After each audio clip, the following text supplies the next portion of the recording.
ভারতীয় ক্রিকেট দলে প্রত্যাবর্তনের সামনে দাঁড়িয়ে মোহাম্মদ শামি। কয়েকদিন আগেই তিনি জানিয়েছিলেন ঘরোয়া ক্রিকেটে বাংলার হয়ে খেলে আন্তর্জাতিক ক্রিকেটে ফিরবেন।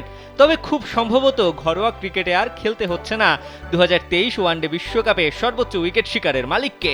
সেপ্টেম্বরে হতে চলা বাংলাদেশ সিরিজেই সরাসরি ভারতীয় দলে সুযোগ দিতে চলেছে নির্বাচক কমিটি।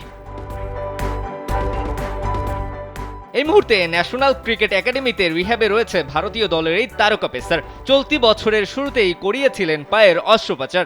এরপর আইপিএল ও টি20 বিশ্বকাপ খেলা হয়নি তার। তবে চ্যাম্পিয়ন্স ট্রফিতে ফুল ফিট শামিকে চাইছে দল। সেই কারণেই বাংলাদেশের বিপক্ষে টেস্ট সিরিজ থেকেই ফের জাতীয় দলের জার্সিতে দেখা যেতে পারে তাকে। সেক্ষেত্রে 2023 বিশ্বকাপের পর 19 সেপ্টেম্বর ভারতীয় জার্সিতে মাঠে নামবেন মোহাম্মদ শামি। কোয়ালিটি সম্পন্ন আন্তর্জাতিক মানের steel bar CSRM, committed for better still.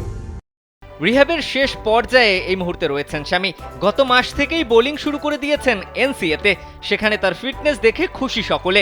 সময়ের সঙ্গে সঙ্গেই ওয়ার্কলোড বাড়িয়েছে এই পেসার। তবে কোনো রকম ব্যথার কথা উল্লেখ করেনি তিনি। ফলে এনসিএ মনে করছে টেস্ট ক্রিকেটে বোলিং করার মতো ফিটনেস ফিরে পেয়েছেন তিনি।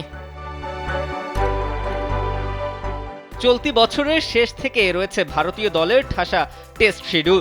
তাই ফাস্ট বোলিং ইউনিটের কতটা প্রয়োজন ইংল্যান্ড ও অস্ট্রেলিয়ার বিপক্ষে তা ভালোই জানেন গম্ভীর এবং আগরকররা। সেইভাবেই শামিকে তৈরি রাখতে চাচ্ছেন তারা। নির্বাচক কমিটির প্রধান অজিত আগরকর জানেন কোন কোন ক্রিকেটার দ্রুত ফিরতে পারে। কয়েকজনের হালকা চোটাঘাত থাকলেও তাতে এই নির্বাচক আশা করছেন সেগুলো দ্রুত কাটিয়ে ওঠা যাবে। প্রথম থেকেই তাদের টার্গেট ছিল সেপ্টেম্বরে বাংলাদেশ সিরিজে শামিকে খেলানোর। তবে শামির ফিটনেস সম্পর্কে এনসিএ থেকে চূড়ান্ত রিপোর্ট পাওয়ার পরেই সিদ্ধান্ত নেওয়া হবে। বাংলাদেশের বিপক্ষে শামি খেলতে না পারলেও নিউজিল্যান্ডের বিপক্ষের সিরিজ খেলেই অস্ট্রেলিয়ার বিরুদ্ধে নামার আগে স্ট্রেস রিহার্সাল সেরে ফেলতে পারবেন ভারতীয় দলের এই স্পিড স্টার।